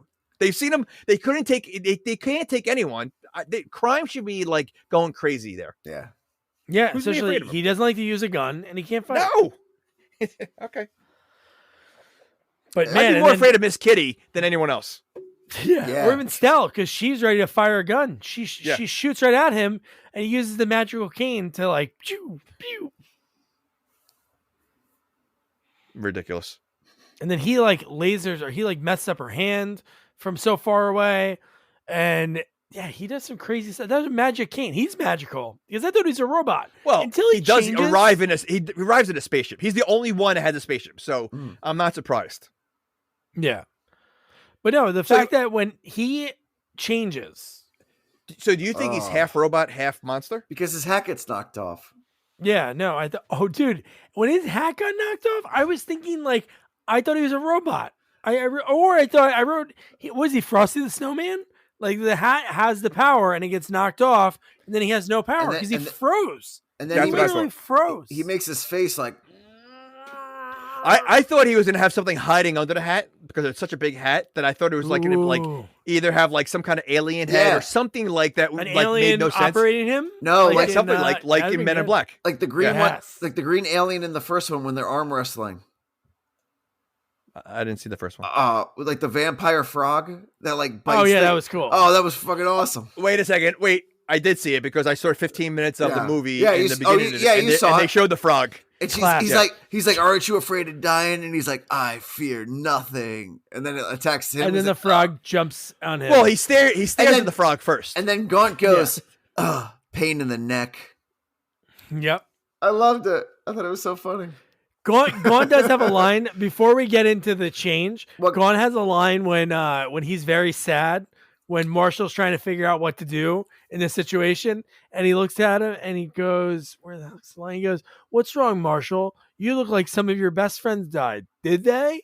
And then when he looks back at him, he goes, "No, I just have a he goes, "I'm in such a situation," and he's like, "Oh, too bad." What he does at the end had me dying. I was not expecting it. Oh, and yeah. I felt like that could have been improv too, but it was I don't know. No, classic stuff. Yeah. But yeah, so the change when he turns into lizard, A lizard? man? Fish, lizard creature. Fish, Fish. yeah, he kind of look like fish. Yeah, kind of like Yeah, a fish, sort like of. Yeah, like three noses on top of each other or something, Oh, yeah. little horns on top. I don't know. I don't know what was going on. It was weird. The, And then the at green that point, screen behind him, I think you could see part of the screen behind him. Because Yeah. when the way that the fish head was, it was yeah, like, yeah. Oh, yeah. No, when they did that, when they had to do the transformation, yeah, because they did that old school. Like I did it when I went to like a little film school like 10 years ago. They do like this because even when Catwoman, when she shows up in like a second, and she's like, "Take me, it wasn't Lash. She's not the one you want. You want to take me." And you saw them standing next to each other. I was like, one of them isn't there. Like I knew one of them wasn't there. I was kind of shocked that it was her when she was teleported. When she You was using, really like, a went hologram. deep in this movie because again, I'm taking everything face value and I'm seeing her Well, there. you're and him there. rewinding. You're rewinding and double checking. No, I'm rewinding because something fell off and I thought her wig fell off. Wig? Rewind. Gotta see it again. I'm telling you, when you go back, when she's coming out and he slaps her ass as they're walking, something falls off behind her. Okay. I'll check it out. Tell me what I it will. is. I'll watch All it right. again. Uh-oh. But yeah, no, it's just like, yeah. And then she like holograms away. And at the same time, Jaguar shows up with his weird army that I guess he has. Because I really thought, I don't remember in the first one, they ran with like a big crew. I feel like in the first movie, it was just Red Eye, He had a few Lash, guys. and Bork. and maybe another guy. Yeah. But in this Where'd one, they there's come like from? a whole army of people. Where'd I they don't come know, from? They just at the end of the road, they just They're showed just, up. they just turn around a corner and they're all there. Like Yeah. again, you would think like maybe you see a spaceship or something. Nothing. So Yeah. they lived there the whole time. So the brother was there the whole time. Yeah, I don't know. I thought there was gonna be a twist. I thought it was gonna be him, but we see the brother gets eaten by like a crab monster in the first movie. Good looking throwback, like stop motion animation. Like it looks pretty good. Yeah, it was very what's the Clash of the Titans. Yes. No, Yeah. really good. But yeah, no, so he gets like ripped apart. So you know it's not him. But in this one, Oh yeah, it gets No, yeah, it was just so, because that would be so unbelievable that if he would come back in this movie. it would be. It would be. I just love it's the same actor, just different shirt.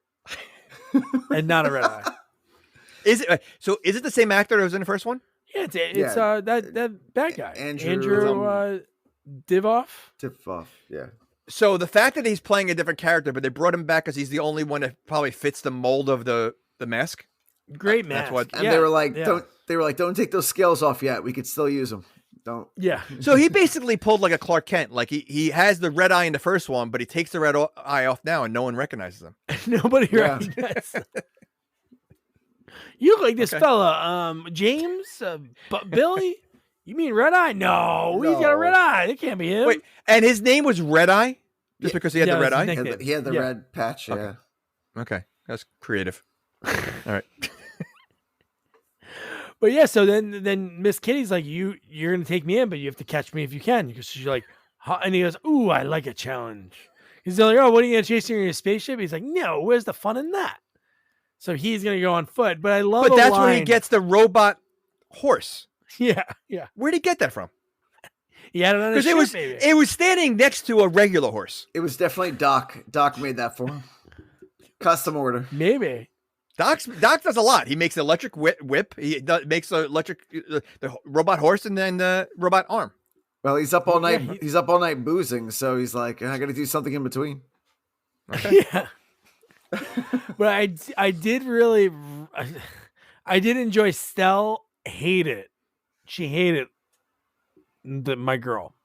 And when she goes, I know what we can do. We can cut her in half vertically and give half to each. Then he's like, we can't do that. And then that's when she does like that make out. Because at first they weren't going to give up. But then once it was like, oh, Miss Kitty's the one they want. Then I know where it's funny because you forget that Jaguar's there. And he's like, so Marshall, how about Lash? And then he's basically like, I guess I had to get rid of her. There's no evidence of anything. So then he has to let her go. And she just like walks out, but not before like a little makeout thing. That Ugh. was weird. That like Well- that close up into that kiss and was like, Well, but she hooked up with his brother, right? In the first one? Because Yeah. she says, like, you know, do you Oh, last yeah. as long as your brother? Oh. And he's like, he made a comment like, no, longer. Yeah, or something. Yeah, Like she's like, does your species last as long as your and then he goes longer. And she's like, we exceed it. "Ugh." but Yeah, we he see also it. seemed afraid when she was like, you know, hitting on him in the bedroom. Like he seemed kind of nervous. Well, she probably heard from Bork that she cuts off penises. Yeah. That is true. I mean, like, not for nothing. You hear that once. I mean, that should be the loneliest woman in the world. If any woman that cuts it off, you have to have a lot of guts as a guy to go to that woman. He's Lorena like, Bobbitt, how did she ever find a date ever again? Ever again. probably No. Tinder, And she's married, I think. Well, Tinder or Bumble. because you know it takes one little thing that's going to set her off. One and you're little going to thing? wake up in the middle of the night. What? And that's why, John, you got to cut off. Yeah. Okay. All right. You go to her house, like with her new husband. It's like, yeah, how are you going to cut the steak? We have no knives in this house. We just have forks and spoons. We eat a lot of soup. We have a lot Nothing of that needs knives. we have a lot of sporks in this house.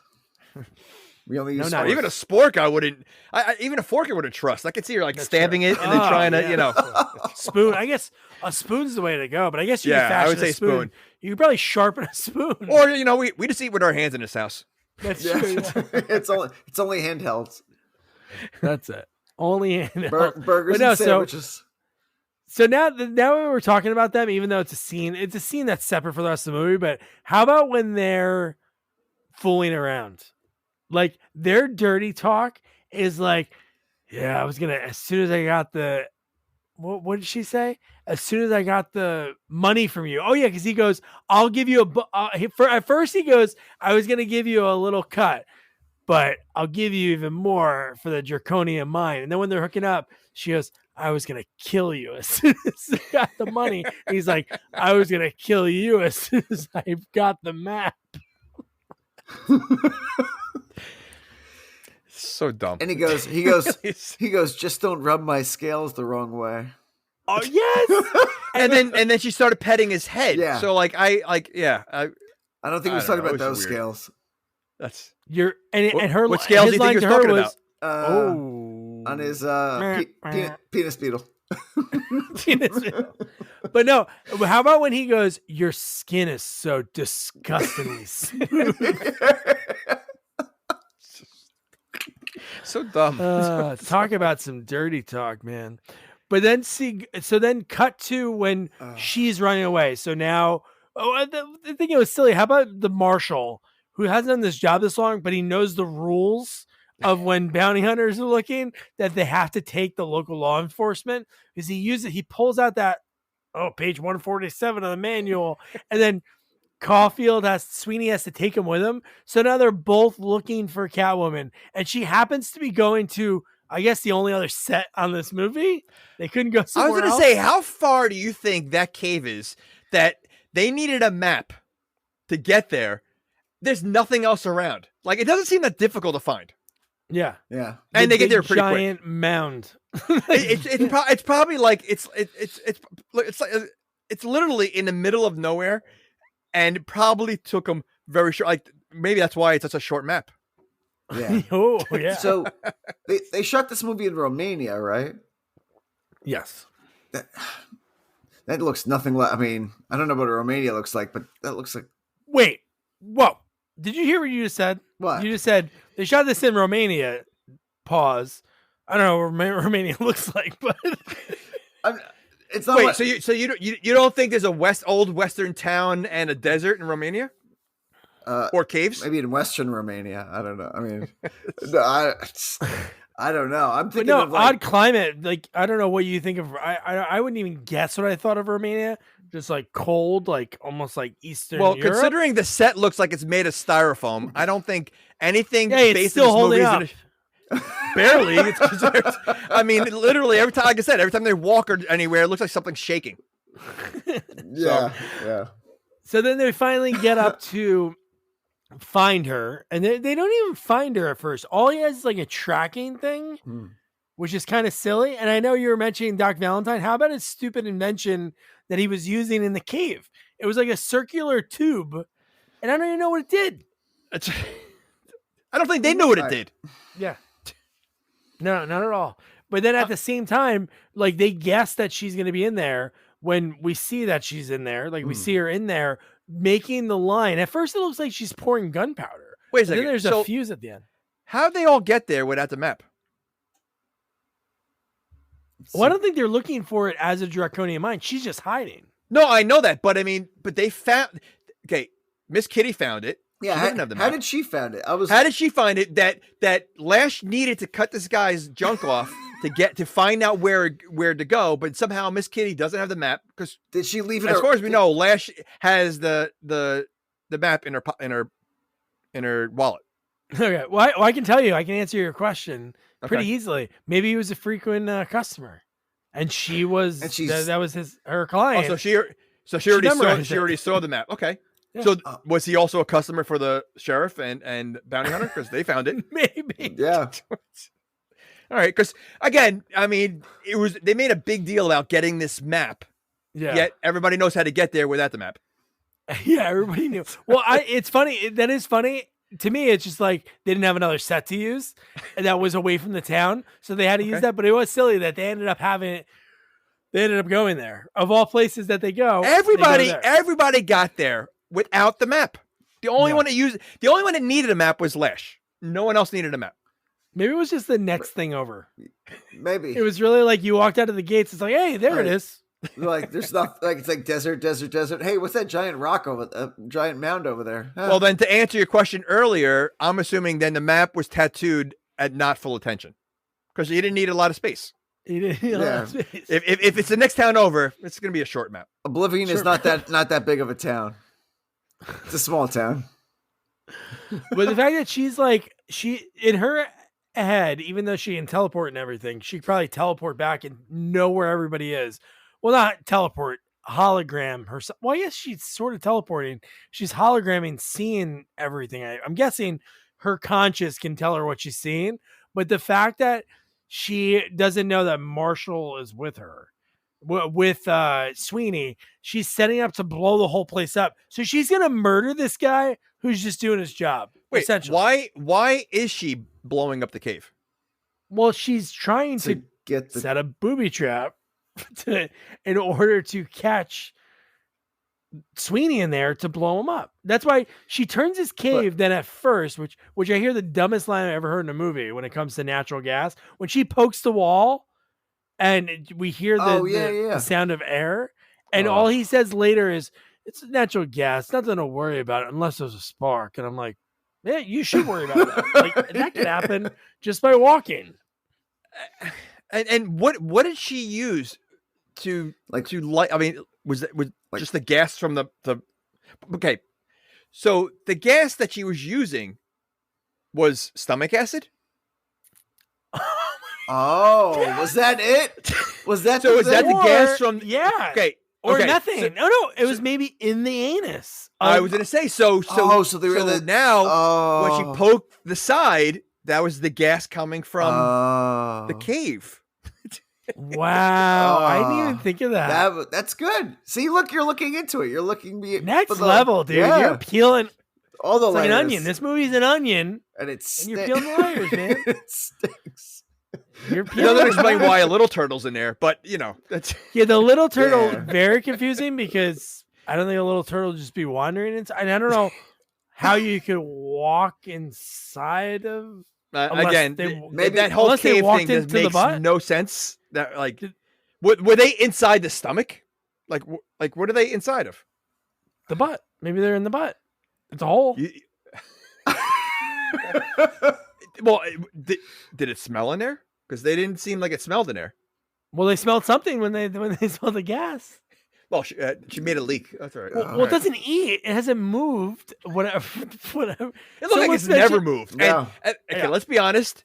When we do see it move, it was like the biggest thing ever because they look like ants. There's no way that cave was that big when they went there. Yeah. Oh my god. Yeah, but then so it's so funny. And then now thinking about it again, there's another thing I have questions about. So when they're in the cave and at the same time, Miss Kitty is trying to light that fuse to do the gunpowder to basically blow the place up. Because I don't think she even knows what it is. She really can't know what it is. But when they're falling into the water, which is that stomach acid, I don't know. They say something's grabbing me. Oh yeah. So what's in there? He goes, something's eating me alive. But both of them came out with nothing. Unharmed. Yeah. I thought the bounty hunter was going to come out with a missing leg or something that would have done something. Nothing. So what was in there considering they're inside his butt or stomach? What was in that water? Because they don't even show it. And they really never address it again. No. He gets attacked. Then the sheriff gets attacked, but they don't show what it is, and they come out fine. They do come out pretty fine. Yeah. Yeah. There's no injuries or Okay. But when she does hear the marshal, she runs back in. Once she has a lighter that has it's out. It's like that Bic lighter. You can whenever you're looking for a lighter, the one that doesn't work. She's trying to light it over and over, like 20 times. And then she finally lights it. She leaves the cave thinking I'm going to kill this bounty hunter, which again, I think is still terrible. She did terrible things. She admitted to the terrible things that she did to Sweeney. Oh, so she should just turn herself in to stone. Yeah, she should. Nah. No, let's murder this guy. Get ready to blow him up. And then she hears Marshall and she goes, oh no, she runs in, stomps it out, fine for a second. Then obviously it catches again. But at that same time is when the marshal's in the water, and the cave starts dropping. Yeah. And at that very time, because the flames are going around, because everything kicked back up. So why is the cave dropping? Is that the butt expanding, the stomach That's expanding? Something that's is expanding.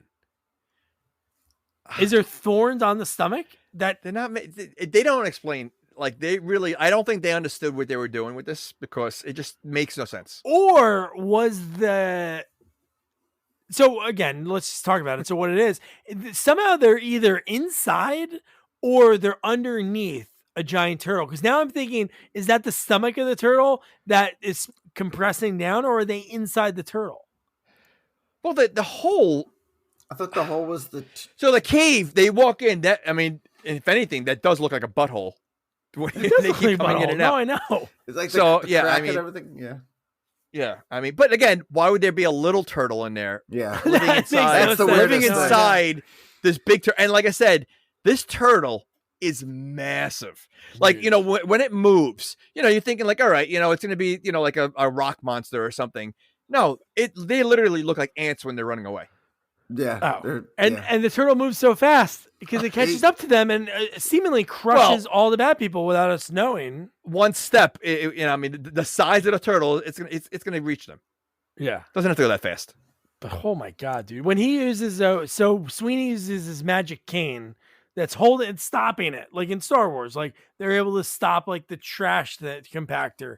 In this, they're able to like stop this like the ceiling that's all spiked out from crashing down by the cane.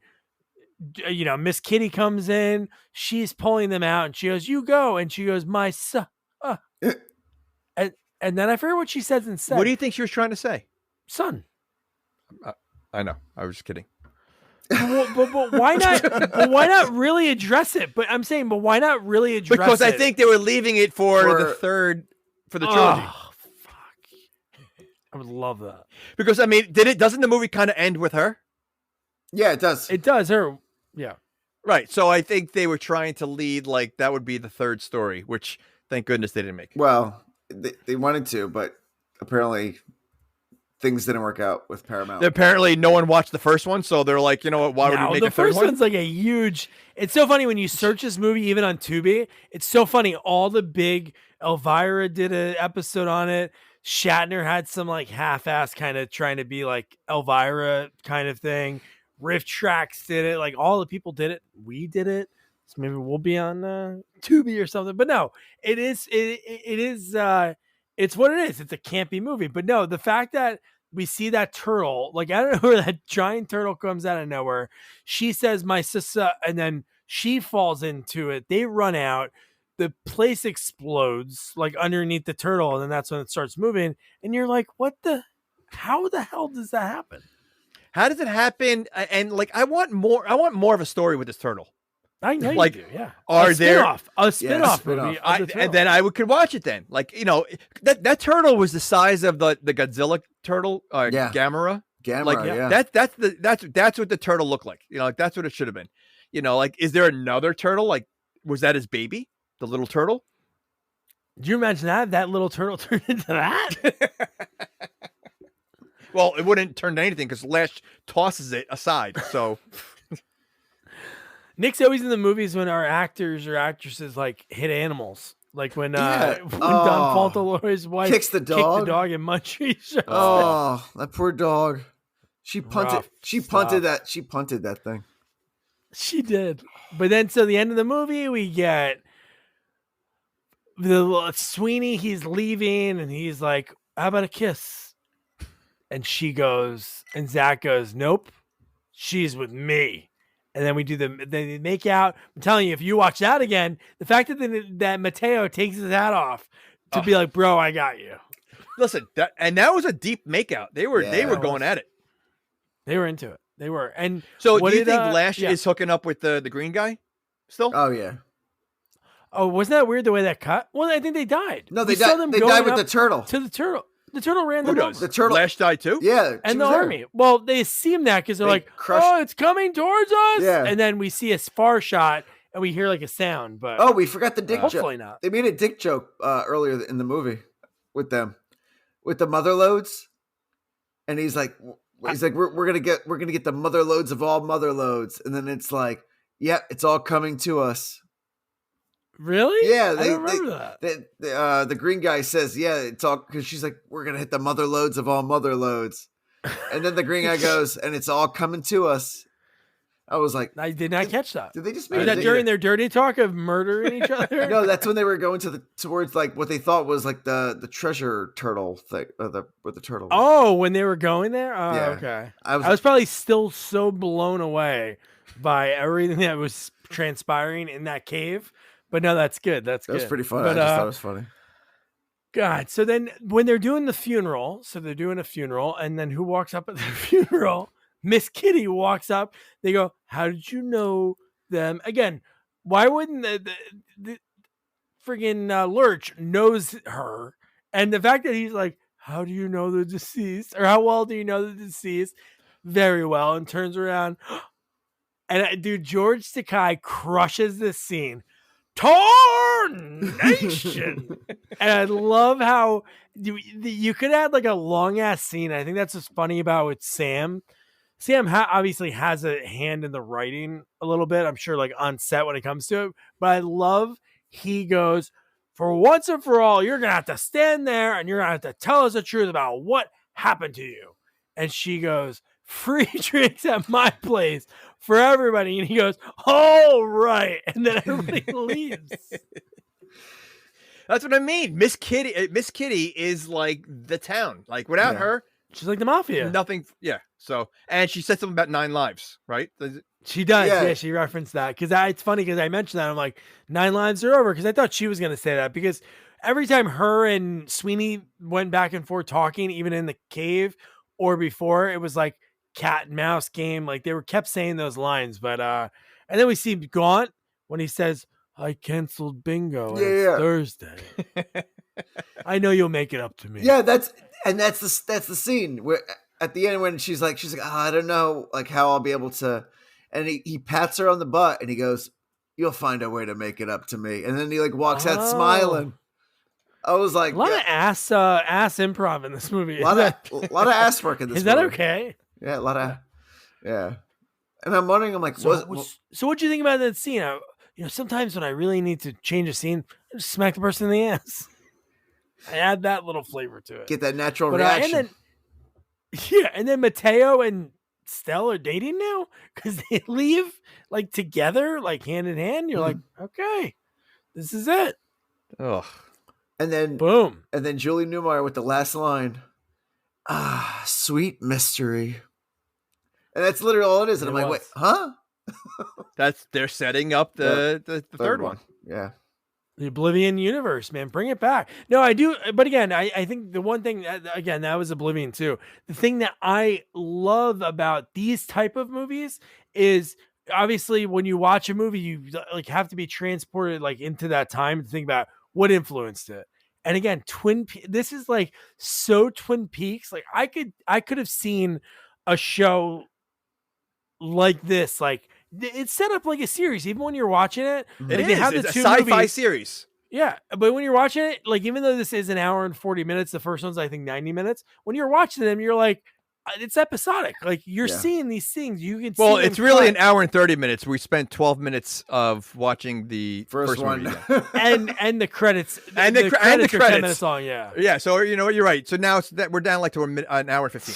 But if there's any movie that's right for a remake, this would be it because it had very like it almost was like a very super low budget like Guardians of the Galaxy. Like it had that kind of like vibe almost. Oh. But like this had like a Power Rangers / I was waiting for Sergeant Kabuki to come in. But like this Sergeant Kabuki man? Like I could see I could see Chris Pratt playing Zack Stone. Like no joke, right away. Okay. This is the Surreal Life cast. He's not playing anything in this movie. This is you're getting Ian Ziering and you're getting maybe one of the kids from American Pie, Jason Biggs, Tara Reid. Tara Reid isn't made for her easily. So yeah, no, she plays Lash. Oh. So let's go with our guest first. Nick, would you recommend somebody to watch Oblivion 2 For Lash. Oh, Oh, Lash, did we, Backlash. did we just have a Rip Torn moment? Not close, but in a second, I really just said that slow, and I'm like, Backlash. I didn't get it either until just now. Yeah, I would probably recommend it just for the just for the sheer fact of like what is like that someone could have like made this, that it's a completely original idea, a script, if there was a script, just to see an completely original thing. And it's like somebody, I don't know, got some money and was like, let me make this. And they were like, hey, Isaac Hayes, George Takei, you want to be in my movie? I would recommend it. Yeah, sure. Why not? It's a good movie. It's a good like Friday night, hang out with your friends, get stoned to movie. Like this is one of those movies. Yeah. Yeah. Oh, Jamie? No. Absolutely. There's no reason to watch this movie. And listen, if this is your idea of a hanging out with your friends that get stoned and watch this, there's plenty of other things you can watch that you'll enjoy more than this. This is, I guarantee you, within 5 minutes, everybody's getting bored. Yeah, but you're not talking about Penis Beetle while watching The Godfather. No, I get it, but again, I think the campiness of Sharknado was better than the campiness in this. This just seemed like a dress rehearsal for Sharknado. Okay. Ouch. Yeah. I'm gonna say no. This absolutely, there's no need. There's no need. Well, of course, I'm going to say you got to check it out. It's free on Tubi if you haven't checked it out. And again, it's also, when a movie's free, there's a reason why it's free. It's also on Amazon too. No, there's a lot of great movies on Tubi. Oh, you watch it on Amazon? Yeah. See? Yeah, you pay for it? No, hell no. It was free. It was free. Are you sure about that? Yeah, I watched it on Amazon Prime. Okay. All right, Nick, thanks for coming back for another great movie. I'll make sure the next one is even better. We promise you, we're trying to. Well, I got news to you. You know, that should be pretty easzy. Yeah, it's the bar's been set pretty low. So, I mean, how much? I don't even want to ask how much lower we can go because there probably is. I'll find something. You'll probably crowdsource. You'll probably crowdsource another Munchie movie just so we have the chance to talk about it. Yeah. We need to find a movie that's 0 rating on Rotten Tomatoes. We need to find a sequel that's 0. Okay. Because I want to find that one movie that's lower than The Mask. Because I think the Son of the Mask was like 7. Wasn't it something like that? Like really no, low? We covered one that was less. We did? I think there was one that was like 5 or something. I want a 0. I want a 0 Rotten Tomato score. Wait, Caddyshack 2, not lower? Wasn't Exorcist 2? I thought The Mask was the lowest one. Exorcist 2 was like super low, right? But it wasn't lower than. I think the bar is The Mask. We didn't do too many that less than that one, but wow. We got to find a 0. I want to see what's considered a 0. We got some homework for you, Nick. But yeah, Thanks again, man. Always appreciate it. And so next we're bringing back another one of our guests that I think this might be his 8th or 9th time. He's our horror sequel expert, Chris Egan. And we're covering a franchise that super popular. And it's like one of those, it was during that resurgence of horror in the 90s. So like the Screams, I know you did last summer, and Final Destination. Jeffrey Reddick, our guest, he was a writer of the first one, and he wrote the second one. He has stories about, obviously, the first movie, they changed the script a little bit, is they changed it from adults to high school because that's what was in at the time. And obviously Devon Sawa was in that movie, Ali Larder, so many others. But the second one is the one that really had his fingerprints on it. And his story was great. He grew up in Kentucky, small town. He was in love with the first Nightmare on Elm Street. He actually wrote a prequel in 1985, mailed it to Bob Shaye. Bob Shaye mailed it back and said, hey, this is unsolicited. We can't read it. And then he mailed it back. He was so ballsy at a young age, like wanting to do it. And he was like, come on, man, I rented your movie. Please read it. So Bob Shaye read it. They formed like this friendship. So Bob would send him scripts to read, movie posters, you name it. And then within 10 years after he went to school, he's working at New Line in New York City. So then that is the connection, kind of the way Final Destination got made. Like he was working in marketing when this movie got made. So great stories from his career. He started as an actor, And people basically, said the harsh reality that movies were in the, for people of color in like the 60s, 70s, 80s, and 90s, that, hey, we're not casting for roles for you. So then that's when he rechanged. He started getting to writing again like he was when he was a kid. And then obviously he has a franchise that he's getting paid every time they make a new one. And there's a new one coming out later this year. He was just consulted on what to do. And Jeffrey was a blast to talk to. So you're going to love hearing his story. Really cool guy. The way Final Destination was made, the story of that should be a documentary. The beginning to the end, lots of fun. But yeah, so don't forget to review, rate, share our podcast. Follow us on all social media at Sequels Only. And don't forget to check out our website, sequelsonly.com. Good night. Good night. Good night.